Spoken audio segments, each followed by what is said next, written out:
ನೀನಾ ಶಕುಂತಲ ಅಲ್ಲ ನನ್ ಶಶಿಕಲಾ. ಯಾರನ್ನ ನೋಡ್ಬೇಕು, ನಿಮ್ಮನ್ನೇ ನೋಡ್ಬೇಕು.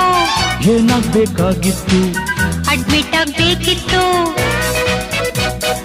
ಸರಿ ಈ ಕಡೆ ಕಳಿಸಿ ಸರ್. ಶಟಪ್ ಅಂದ್ರ ಬಾಯ್ ಮುಚ್ಚು ಸರ್. ಹೋಗಮ್ಮ ಹುಡುಗಿ ಅಲ್ಲೇ ಹಿಂದೆ ಅಡ್ಜಸ್ಟ್ ಮಾಡ್ಕೋ, ಅಲ್ಲೇ ಹಿಂದೆ ಅಡ್ಜಸ್ಟ್ ಮಾಡ್ಕೋ.